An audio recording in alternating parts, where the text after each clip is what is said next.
buenas tardes. Primero, gracias a las madres por la invitación y gracias a todos por estar acá. La verdad que es muy difícil empezar a hablar de lo que nos pasa y de lo que pasa, porque para mí, por lo menos, es mucho peor de lo que me imaginaba. ¿Por qué digo esto? Porque vivimos en 32 años de democracia, estamos entrando a los 33 años de democracia, con una sucesión de gobiernos de distinto signo político, pero una sucesión de gobiernos democráticos, con sus más y sus menos, con signos políticos absolutamente antagónicos. Pero este gobierno me parece que se maneja y actúa como si en realidad no se tratara de un proceso de alternancia democrática, sino de un cambio de régimen. Ellos hablaban del kirchnerismo como si fuera un régimen, como lo equiparaban a una dictadura. Y me parece que en las primeras medidas que han tomado, más allá de lo económico, que ahí sí creo que era esperable todo lo que están haciendo, porque eso era solamente no querer ver, no asociar quiénes eran los hombres y cuáles eran las ideas para saber lo que iban a poner en práctica. Más allá de lo económico, en lo institucional, creo que están operando como si proviniéramos de una dictadura militar o de una dictadura directamente, no necesariamente militar. ¿Por qué digo esto? Porque todas aquellas leyes con las cuales ellos no acuerdan, las desconocen. Las desconocen y actúan a partir de la aplicación de decretos de necesidad y urgencia con los cuales pretenden tener legitimidad y legalidad en las decisiones que están tomando. La decisión más, los dos decretos en ese sentido más brutales desde mi punto de vista que se han tomado desde el comienzo del gobierno de Mauricio Macri han sido, por un lado, el anuncio de la integración de 2 empleados del Poder Ejecutivo a la Corte Suprema, es decir, 2 miembros de la Corte designados por decreto. Fue tal el escándalo provocado por esto que ahora mandó al Senado los pliegos para llevar adelante el mecanismo institucional que prevé el decreto 222 puesto en marcha durante la gestión de Néstor Kirchner. Pero no derogó este decreto por el cual designó a estos empleados del Ejecutivo en la Corte Suprema, por lo cual esto está supeditado a la voluntad del presidente de la Corte Suprema y de los otros 2 integrantes de la Corte, es decir, Lorenzetti, Maqueda y Hayton de Nolasco, a tomarle juramento o no. Entonces, avasallar la institucionalidad desde ese punto, desde la cabeza del Poder Judicial, muestra a las claras que parece que no proviniera de un sistema democrático. Basta recordar lo que no se ha dicho de la postulación en su momento del doctor Carles como candidato a ocupar una de las vacantes en la Corte Suprema cuando fue enviado al Senado y toda la oposición se aunó para decir que no iban a votar a nadie porque el gobierno del kirchnerismo carecía de legitimidad por estar en el último año de su mandato. Bueno, asumió, a la semana dictó un decreto, tal el escándalo que tuvo que postergarlo, pero no lo anuló. Después los decretos por los cuales modificó, de hecho, la Ley de Servicios de Comunicación Audiovisual, que ahí también queda evidenciado cuál es la alianza de poder que está gobernando hoy en la Argentina. La única urgencia para modificar esa ley es asegurarle todos los negocios al Grupo Clarín, lo cual queda, además de manifiesto, con la compra de Nextel, el 100% de las acciones de la telefonía, que apuntan a todo este proceso de convergencia con el cual quieren enmascarar la legitimación de la concentración en los medios de comunicación, que necesitan realmente como lo que se puede decir los universos de legitimación, que en algún momento se hablaba en las ciencias sociales, para poder llevar adelante las políticas que llevan adelante. Es decir, medios totalmente afines que le garanticen la posibilidad de seguir influenciando a la sociedad y invisibilizando los grandes temas que son realmente los que horadan los derechos sociales. Estamos en esta situación a 50 días de un nuevo gobierno.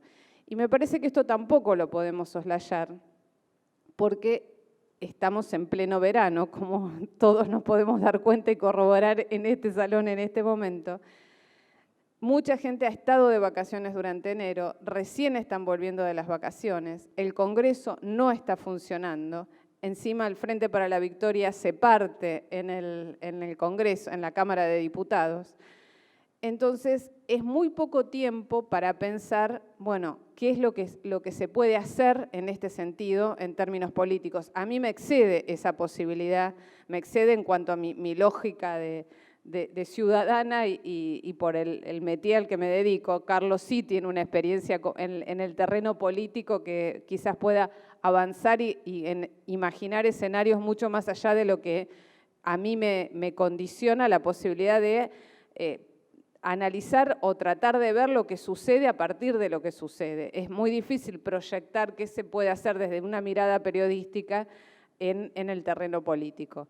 Pero creo que lo que sí me resulta preocupante y creo que es necesario reflexionar, y por ahí charlando en el ida y vuelta en las preguntas y la posibilidad de respuestas que tengamos nosotros, es qué pasa también en gran parte de la sociedad argentina que avala o que avaló este Cambiemos, esta lógica de Cambiemos, porque que el sector agroexportador y financiero haya apoyado las propuestas de Mauricio Macri era lo esperable. Nadie se puede sorprender por eso. Ahora, que haya habido sectores populares y sectores de clase media que han sido muy beneficiados durante 12 años por las distintas políticas del kirchnerismo, que han optado por ese Cambiemos y que avalan hoy en día las medidas que se están tomando, que no hay una medida que uno pueda decir en beneficio de los trabajadores. Lo que uno mira aún en la prensa dominante, que le es absolutamente afín, fue devaluación, tarifazos, despidos. Entonces, esta no es una agenda que suponga que tenga en cuenta la mayoría de la población. Ahora, los beneficios a los sectores agroexportadores y financieros, la transferencia de recursos fabulosos que se hizo con las primeras medidas de gobierno de Mauricio Macri, eran esperables y era lógico que ese sector lo apoye. Ahora, con solo ese sector no se gana una elección democrática. Es la primera vez en la Argentina que la derecha llega al poder por el voto popular y sin mentir en lo económico. Sí mintieron en lo institucional, porque hablaban de la necesidad del diálogo, siguen hablando, ¿no?, de la necesidad del diálogo, del consenso, mientras desconocen y mandan a reprimir, como mandaron a reprimir a una murga de chicos en la Villa 1-11-14, que la verdad que sin la difusión de los chicos de la Garganta Poderosa, que hizo visible la magnitud y el salvajismo de ese operativo, el gobierno nacional seguiría negando la existencia del hecho. No ya que hicieron eso, sino que negaban que hubiese sucedido. Hasta dieron a entender que eran montajes los que se habían hecho para mostrar donde se demostraba la barbarie. Entonces me parece que es ahí donde a mí me genera mucha angustia, si se quiere, que haya un sector de la sociedad que votó a Cambiemos y que no se siente horrorizado frente a eso. Esto es realmente lo preocupante y creo que me parece lo que es digno de motivar la reflexión y ver qué pasa en un gran sector de la sociedad que no votó a este proyecto político, pero que evidentemente no logró la mayoría para que este proyecto político no fuera hoy quien gobierna la Argentina. Creo que esto realmente recién empieza, son 50 días o poco más de gobierno de Cambiemos, cumplieron con la consigna. Esto hay que ser absolutamente honesto en esto. La verdad, cambiaron y cambian todo lo que pueden, y en ese cambiar están muy ocupados también en cambiar en todo lo simbólico que supuso la construcción de una determinada mirada del país y la construcción de un país inclusivo. Construyen y destruyen desde lo simbólico porque saben que realmente el cambio cultural y la batalla cultural no es una cuestión que se le ocurría a una izquierda esclarecida en algún momento. No, si uno no está convencido, si no buscan cambios, si no es consciente de lo que representan determinados valores en la sociedad, se puede avanzar y se puede avanzar destruyendo de la forma que lo están haciendo. Creo que Como ciudadanos realmente nos queda la posibilidad de esclarecernos, de debatir y de no dejarnos avasallar ante este poder despótico con el que avanzan a paso redoblado, pero también avanzan y reculan cuando ven que la reacción es muy grande. Nunca admiten lo que sucede, pero todavía se dan cuenta de que hasta cierto punto es tolerable lo que hacen y hay un punto en que ya resulta intolerable. Me parece que es ahí donde hay que ver cómo se logra agrietar ese discurso absolutamente único que sí logró llevar adelante Cambiemos bajo la dirección impecable de un hombre que creo que fue subestimado de parte, y yo me hago cargo también en haber caído en esa soberbia de la subestimación, de lo que fue la construcción de un candidato de derecha por parte de un grupo de asesores técnicos encabezados por Durán Barba, que es un hombre que uno lo escucha y realmente su vuelta sobre el cinismo violenta. Pero sobre eso ha logrado construir un candidato que evidentemente le fue muy seductor para una gran parte de la sociedad argentina. Y eso no se puede desconocer. Me parece que hay que ver qué pasa ahí para que gran parte de la sociedad haya avalado eso. Bueno, no sé, todo lo demás es para que ustedes pregunten y respondan, y me parece interesante escuchar a Carlos. Gracias. Muchas gracias. Bueno, muchas gracias por permitirme estar acá. Siempre digo lo mismo, es un honor muy grande poder estar acá conversando con ustedes ante la presencia de Eve y de las madres. Y también un gusto compartir la mesa con Nora. Bueno, por empezar suscribo absolutamente todo lo que dijo Nora. Estaba pensando cuando ella comienza y hace ese parangón con una dictadura. Yo comparto eso, desde luego, y a mí me parece que tenemos un desafío. Voy a empezar por una conclusión, si ustedes quieren, o por una inquietud personal.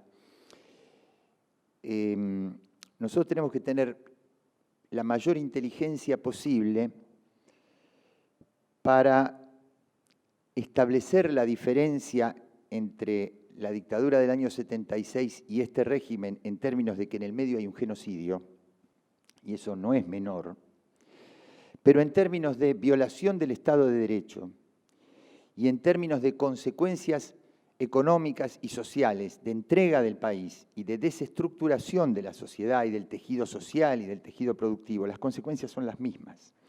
Quiere decir que hay que encontrar la manera de conectar con su diferencia fundamental en la marcha del próximo 24 de marzo. Me parece que hay que hacer una marcha de un volumen extraordinario, muy fuerte en expresión política, no solamente en ocupación de la calle, conectando el proyecto de país que comienza a pergeniarse con la dictadura del 76 y que se está tratando de consumar con este gobierno.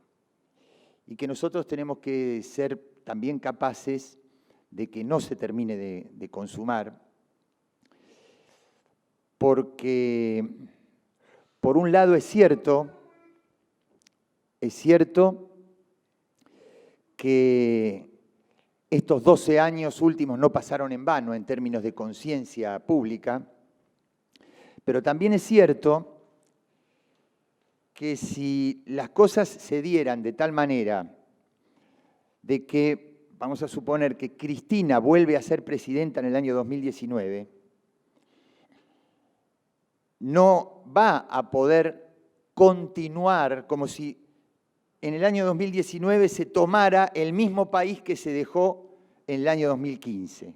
¿Por qué? Porque en el medio también va a estar este periodo de entrega.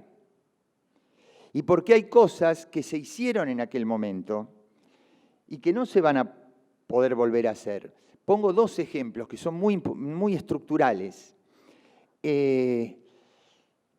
las autoridades económicas acaban de poner nuevamente al país bajo el yugo del Fondo Monetario Internacional, que tanto le costó, digamos, a Néstor Kirchner poder desendeudar. Néstor Kirchner en el año 2006 pagó cash la deuda con el fondo.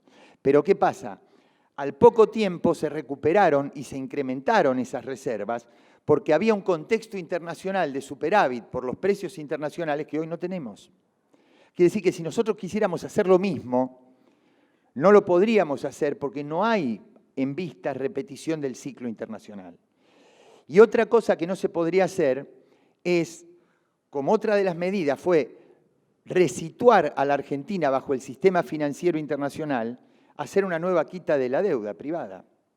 Porque en aquel momento se pudo hacer una quita de capital y una prórroga de plazos de vencimiento muy fuerte, porque Néstor Kirchner acudió a los organismos internacionales aduciendo, esgrimiendo la crisis del año 2001, que fue una crisis al borde de la disolución nacional, diciendo, este era un país que si no se le permite recuperar su tejido productivo no puede pagar un peso. Pero la Argentina no está en las mismas condiciones ni sufrió una crisis terminal. Al contrario, el reendeudamiento de la Argentina se puede hacer a partir del desendeudamiento que se logró con las políticas de estos últimos 12 años. Quiere decir que no podemos tener una visión idílica de un gobierno de 2019. Va a ser un gobierno que le va a costar muchísimo reparar estas nuevas entregas y esta desestructuración que está produciendo el macrismo ya desde los primeros días y con una ferocidad tremenda. Yo recién la crucé a Eve cuando llegaba y la vi muy impactada por este último hecho, recién hablando con otra de las madres, con este hecho del colectivo en la Plaza de Mayo. A mí me faltan, yo no sé si hay algún compañero aquí que estaba en la plaza en ese momento, si después puede hacer una pequeña lectura, pero me cuesta creer, me cuesta convertir eso en un hecho político. No digo que no, tampoco lo puedo negar. Lo que sí es cierto es que no modifica nada de lo conceptual que yo pueda decir. A lo sumo le agrega ferocidad al proceso, pero no modifica lo conceptual. Y lo conceptual, si ustedes me permiten, voy a tratar de ser lo más sintético posible, pero no quisiera dejar de plantear un contexto internacional, porque me parece que el mundo está viviendo en este momento una fase del capitalismo de disputa. No es una fase de estabilidad, es una fase de disputa, es un periodo de disputa entre dos grandes modelos de gobernanza a nivel global. ¿Por qué? Porque la hegemonía que ejercían, el liderazgo casi excluyente que ejercieron los Estados Unidos desde la caída del muro en adelante, hoy tropieza con la aparición de nuevos actores, de actores muy fuertes. Un actor como China desde el punto de vista económico y una Rusia que ya no tiene un régimen marxista, pero que recupera su tradición histórica, hace valer su condición de controlar los pasos que le proveen de energía al continente europeo y que por lo tanto se para desde un lugar de disputa geopolítica para enfrentar la hegemonía o la unipolaridad de los Estados Unidos. Y es, digamos, entre quién y quién es esa disputa, entre un modelo que involucra a un gran conglomerado financiero, petrolero y armamentista que necesita el gobierno de las empresas. Es decir, ya no es la derecha que intenta conducir el proceso político en función de sus intereses, sino que es un proceso de enajenación, de transferencia de la política a los mercados. Es decir, los tres tratados que desde esta conducción empresaria del poder del Wall Street, el Tratado Transatlántico de Libre Comercio entre Europa y Estados Unidos, el Tratado Transpacífico de Libre Comercio entre Estados Unidos, países del Pacífico y países del Pacífico latinoamericano, como Chile, bajo un gobierno socialista, y el Tratado de Servicios. que, entre otras cosas, establece que ante las diferencias que puede haber entre las directivas de los estados y las iniciativas de las grandes empresas, no hay más tribunales públicos. Los tribunales son armados justamente por el sector privado. Entonces, fíjense ustedes, cuando mañana haya un planteo de un Estado que diga tenemos que hacer esta política de salud para una vacunación masiva contra una plaga, y los intereses de los laboratorios estén en contra de esa decisión política y se lleve esa controversia a un tribunal internacional, ese tribunal internacional va a ser empresario y no de los Estados. Entonces, lo que está en disputa es si gobiernan las empresas o gobiernan las democracias, los estados y los gobiernos populares. Y hasta hace poco tiempo, América Latina mayoritariamente estaba inclinada hacia uno de esos ejes geopolíticos.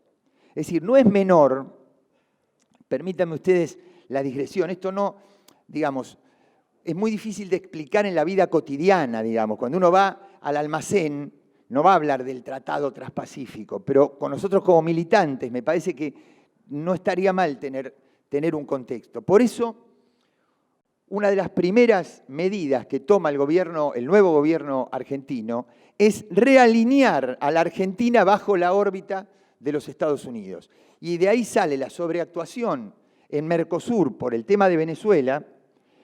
Y el otro de los puntos, lo están haciendo en todo, en cualquier organismo internacional que ustedes tomen en cuenta, hay primero una consulta con la representación estadounidense en ese organismo internacional y recién después toma la decisión la diplomacia argentina en línea, digamos, con las decisiones del Departamento de Estado. Que le acaba de decir a Macri, no podés ir a la reunión de la CELAC porque no está permitido ir a un lugar donde al único que no me invitan es a mí. ¿No? Entonces, el otro punto importante es el decreto de emergencia en materia de seguridad, que no solamente permite que se involucren las Fuerzas Armadas en tema de seguridad, sino fundamentalmente con la ley de derribo de los aviones, da la señal claramente de que la Argentina se vuelve a poner bajo la esfera de la DEA. Así que hay señales muy claras de realineamiento de cuál es el modelo internacional en el cual va a estar inserta esta nueva etapa de la Argentina. Y ese contexto internacional tiene actores locales. Tiene actores locales que necesitan esta transferencia de recursos que recién mencionaba Nora, donde uno, por ejemplo, si contabiliza el valor económico de lo que deja de percibir el Estado en materia de retenciones, es lo que percibe en materia de quita de subsidios y de aumento de tarifas. Quiere decir que hay una transferencia lineal, elemental, clarísima de recursos de la sociedad civil y de la economía familiar a los sectores concentrados de la economía. El modelo en juego es clarísimo y además es inteligente porque la pregunta de Nora es central, digamos. Si un gobierno hizo todo lo que hizo lo que hicieron los gobiernos de Néstor y Cristina, porque los que tenemos un poquito más de años, cuando recordamos algunos gobiernos, los identificamos con dos hechos fundamentales que produjeron un cambio. Ahora, cuando uno recuerda los 12 años de gobierno de Néstor y Cristina, uno podría decir, bueno, yo lo voté porque le dijo no al ALCA. Yo lo voté por la ley de medios. Yo lo voté porque recuperó los recursos previsionales. Yo lo voté porque recuperó YPF. Es decir, uno encuentra un listado de 15, 20 cuestiones nodales y les diría las últimas. Digo, ustedes se pueden imaginar, porque este complejo internacional, financiero, petrolero, armamentista, tiene sede en Wall Street. Bueno, el fallo que condena al default a la Argentina es en el bufete del juez Griesa, que está 5 minutos caminando de Wall Street. Es decir, Argentina se enfrenta con el corazón del poder mundial, no con una marginalidad del poder mundial, por lo cual muchos gobiernos o hocicaron o cayeron. Y sin embargo Argentina se planta. Y no solamente no cae en default la economía, no solamente soporta los golpes de mercado, sino que mantiene funcionando un sistema económico a partir de estímulos al mercado interno que hace que la Argentina no haya caído al mismo nivel que cayeron el resto de las economías regionales, empezando por la principal de la región, que es Brasil, o la de Venezuela, que es la tercera después de la Argentina. Entonces digo, el gobierno de Cristina enfrentó cuestiones centrales, y la otra es el poder paralelo de la CIDE, un poder que había atravesado gobiernos de 40 años y que los extorsionaba al poder empresario, al poder judicial, al poder periodístico y al poder político con contar cosas si no complacían a ese poder. Y Cristina remueve eso. Desde luego, cuando denuncia 4.040 cuentas secretas del HSBC, cuando se enfrenta a Wall Street y cuando revuelve el poder de la CIDE, el poder histórico de la CIDE, le contestan con Nisman. Le contestan con un golpe internacional, con un golpe que no estaba armado acá, que empieza con la denuncia, cuando ustedes se acordarán, cuando se produce el atentado de Charlie Hebdo, la denuncia de la prensa internacional, fomentada por la prensa argentina, porque no se crean que Kirwan es el editor jefe del diario Clarín. Kirwan es eso, delega eso en otros testaferros, y él está jugando un papel de coordinación con la prensa mundial, con las cadenas hegemónicas a nivel mundial, que dicen que la presidenta argentina no denunció con la fuerza que se hubiera esperado el atentado de Charlie Hebdo. ¿Por qué? Porque está comprometida en un acuerdo con un Estado terrorista como la República de Irán. Entonces acá abro un segundo paréntesis. ¿Qué cosas son las que hay que tener en cuenta para evaluar si un Estado es un Estado que fomenta el terror en el mundo o no?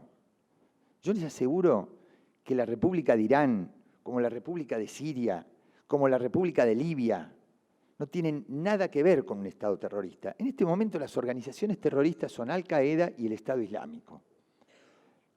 Estos otros son países que tienen regímenes complejos, difíciles de manejar, pero que están ubicados en un lugar del mundo donde la conflictividad está sostenida desde afuera para poder controlar la energía y poder vender armas para reproducir el esquema bélico de esos países.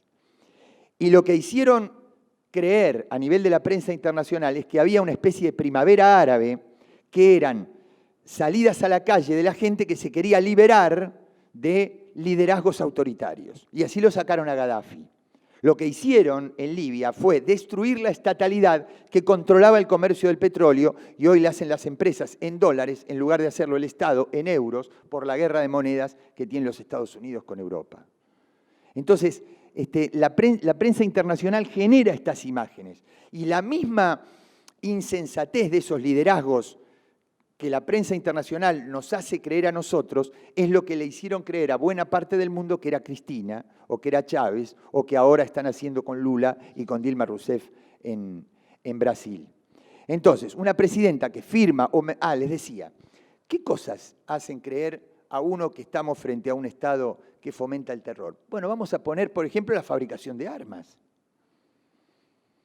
la tenencia de ojivas nucleares, la cantidad de miles y cientos de miles de muertos inocentes que lleva un país en la historia. Analicemos la historia de cada uno de los países y veamos cuál es el que carga en su mochila con mayor cantidad de muertes de inocentes y de civiles. O cuál es el país que más dictaduras genocidas ha financiado en el planeta. Y entonces vamos a ver que la República de Irán no ocupa ninguno de los primeros lugares en esa situación. Y sin embargo, es tan fuerte la colonización cultural que la gente se escandalizó de un simple acuerdo judicial con Irán y no se da cuenta cuáles son realmente los países que más fomentan el terror en el mundo.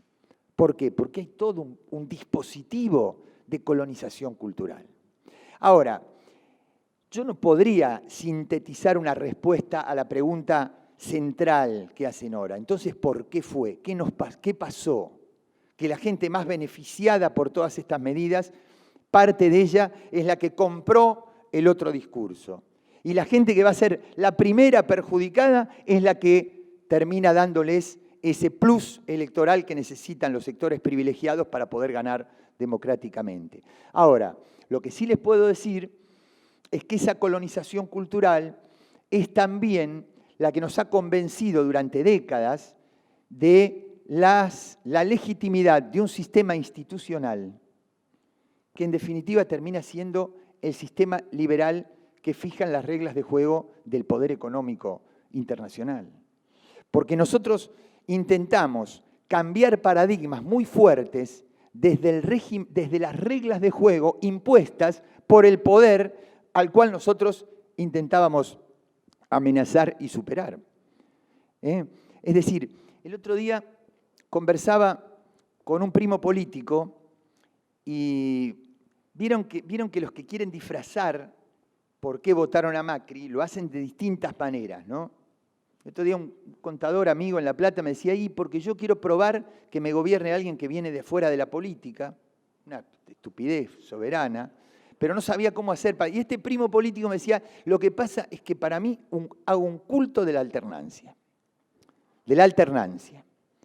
Entonces, yo inmediatamente le digo, pero ahora el problema es, ¿sabes cuál? Yo no tendría problema en poner a la alternancia como una cuestión central, si yo me escandalizara, o si vos te escandalizaras igual, de la longitud de los mandatos en las corporaciones. Es decir, ahora, si vos no te escandalizás de que Mañeto haga 40 años que está en Clarín, que Grondona haya estado casi 40 años al frente de la AFA, que los obispos, que yo me tenga que bancar obispos como lo que me estoy bancando en La Plata desde hace 40 años, como parte del episcopado, o que Ratazzi hace 35 años que está al frente de la Corporación Automotriz, o que las autoridades de las entidades de bancos internacionales son siempre las mismas. ¿Por qué lo único que tiene que rotar es la política? Digo, ¿no nos damos cuenta que hay un sistema armado y que es el que encierra la trampa cultural e intelectual, de que hay una mesa de poder que está formada por todos ellos y que lo único que tiene que rotar es la política para debilitar cuando hay un gobierno que intenta cambiar paradigmas? Entonces, ellos, además, tienen el poder económico y manejan los dispositivos fundamentales del poder como para ganar guerras prolongadas. Es decir, como para poder esperar un año, esperar una elección, perderla, y después te encuentran en un momento débil por todo el desgaste que hicieron, por todos los golpes que dieron y que se pudieron resistir, y te ganan la elección de 2013, de medio término, con Insaurralde contra Massa.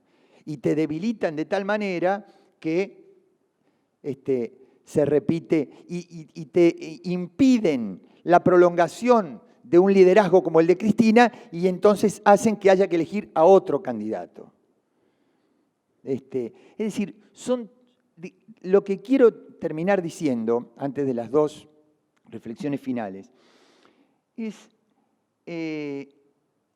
tratar de describir la magnitud del dispositivo contra el cual nos enfrentamos. De tal poder que no alcanzaron 12 años y no estamos exentos, pero como cualquiera. Lo que estoy diciendo no es abrir una grieta interna, está lejísimo de mí. Lo único que quiero decir es que si una persona, una familia, una empresa pequeña comete errores, ¿cómo no va a cometer errores un gobierno?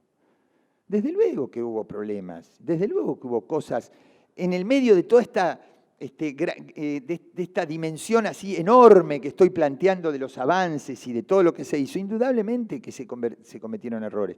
Y hasta a veces se produjeron enojos en sectores de la sociedad que tal vez se podrían haber evitado, sin modificar las políticas estructurales. Voy a traducir, porque si no parece que hablara de una cosa abstracta. Yo estoy absolutamente de acuerdo con el control de las importaciones, porque un gobierno que elige tener un modelo industrial, tiene que proteger su industria y tiene que administrar el comercio exterior, no cabe ninguna duda. Ahora, un día me pasa que voy a una fábrica de bicicletas en Tapiales, en el partido de La Matanza, y el dueño era un tipo que simpatizaba con nosotros, por eso me invitó. Y me dice, la verdad, si yo no tengo el taponcito que tapa las gomas de las bicicletas, no puedo vender la bicicleta. Y no lo puedo tener porque me lo paralizan por el control industrial. Cuando es un producto que lo fabrican 3 fábricas en el mundo, que fabrican de a decenas de millones, y que nosotros no podríamos sustituir importaciones con eso. Entonces, ¿qué necesidad de enojar a ese productor y de impedirle vender la bicicleta y de que él cada vez que lo venga a ver alguien diga, y bueno, hasta que no me traigan no me dejen importar el cosito, no puedo vender la bicicleta? ¿Qué necesidad? Si no estaba en juego la sustitución de importaciones ni el modelo industrial ahí, ni ningún impuesto. Bueno, pero ¿qué pasa? Cuando yo fui a hablar al Estado, inmediatamente le abrieron la importación de eso. Pero el problema es que si uno tiene un funcionario que tiene un listado de 200 y tal vez un Estado vaciado durante tantos años, no tenía el personal idóneo como para ir al detalle de cuáles eran las cosas que había que poner como excepción a una política que conceptualmente estaba bien entendida. Y como eso, tantas otras cosas, como enloquecer a la clase media con el 20%, el 25%, el 35%, después te lo devuelvo en ganancias, pero qué sé yo. Digo, es el único camino para controlar las divisas. Entonces yo estoy absolutamente de acuerdo que había que controlar las divisas. Absolutamente de acuerdo. Tal vez había que encontrar algún mecanismo que enojara menos a sectores que nos tenían que votar. Pero por una cosa muy sencilla, porque fueron los que votaron en el año 2011. Si no, ¿de dónde salió el 55%? Si no es de sectores que nos habían votado en el 2011 y que se enojaron en el 2015 y que terminaron, en lugar de valorar la recuperación de YPF, quejarse porque Cristina salía mucho en la cadena nacional. Digo, algo pasó ahí donde indudablemente, y termino con esto,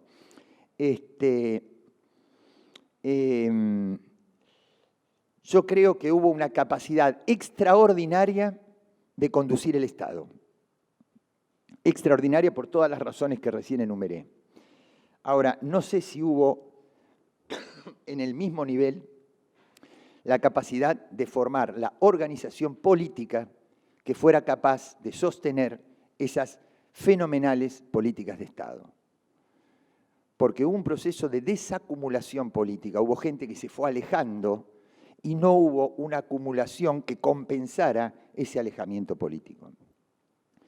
Y hubo deficiencias en determinadas ingenierías electorales, como por ejemplo la de la provincia de Buenos Aires en el año 2013 con un candidato como Insaurralde. Entonces, ahí hubo problemas también. Y esas cosas hay que debatir. ¿Ustedes creen que yo tengo mala fe con esto que estoy diciendo? ¿O que yo voy a sacar algún rédito de esto? No, simplemente que creo que hay cosas que habría que subsanar para no repetirlas. Y así como digo esto, condeno absolutamente a los legisladores que se fueron ayer del bloque. No hay ningún motivo legislativo.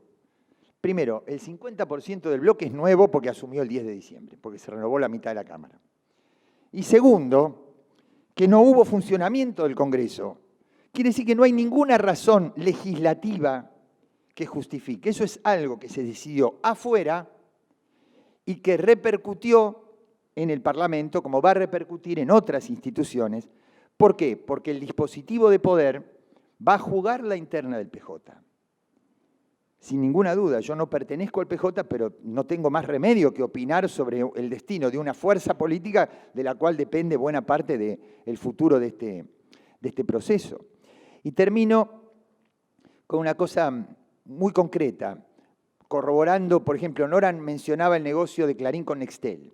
Bueno, Fútbol para Todos le acaba de entregar a Canal 13, Telefe y América la transmisión de los partidos de los 5 equipos grandes que por el nivel de audiencia venden el segundo de publicidad a un valor mucho mayor que el día que juegue Patronato contra Temperley, con todo el respeto que me merecen. que eso sí se lo va a quedar el Estado. Entonces hay una transferencia clarísima de recursos. Miren, el contrato lo que dice es que cada canal le paga al Estado por el campeonato entero 45 millones de pesos. Pero 5 minutos de publicidad de un solo partido recaudan 4,5 millones. Es decir, amortizan el 10% de lo que le pagaron al Estado con 5 minutos de publicidad. Pero eso no es solo negocio en términos económicos. Ustedes pregúntense, ¿alguno de esos canales que reciben ese negocio económico van a transmitir alguna denuncia de corrupción del gobierno macrista?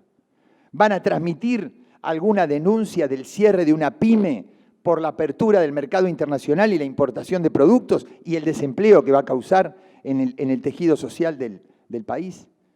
Quiere decir que esto va a exigir un esfuerzo militante muy fuerte. Ultimísima reflexión.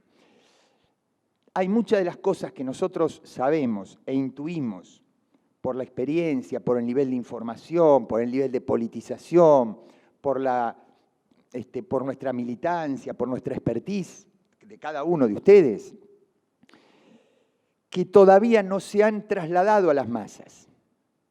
Por eso yo creo que nosotros no tenemos que tener la impaciencia de convertir nuestros tiempos mentales, creer que son los tiempos de las mayorías. Ahora, si uno combina tarifazo, inflación, apertura económica con cierre de empresas por importación de productos y pérdida de fuentes de trabajo, y la desocupación estructural que están planteando, indudablemente va a llegar un momento en que eso va a repercutir en la vida cotidiana de la inmensa mayoría de los trabajadores argentinos y de los sectores más humildes y más vulnerables. Y es ahí donde hay que tener la capacidad de conducir políticamente. Yo creo que nosotros nos desgastamos ahora en acuerdos superestructurales de con qué sector del PJ voy a jugar o cuál va a ser la conducción o cómo. Digo, me parece que estaríamos analizando la realidad en un plano que nos va a sobrepasar absolutamente y que es, creo yo, intuyo yo, lo que está esperando Cristina, que no es representar a una superestructura, sino representar el malestar general y poder conducir políticamente el malestar general. Y nosotros como militantes tenemos que preparar ese momento, tenemos que acelerar ese momento, pero no podemos reemplazar a las masas. El tiempo va a ser el que determinen las mayorías. Para que esto se convierta en un hecho de mayorías tiene que madurar un proceso, que yo creo que con el ajuste que se está planteando va a madurar en un tiempo mucho más corto del que hubiéramos pensado. Bueno, hasta acá y después, bueno, obviamente.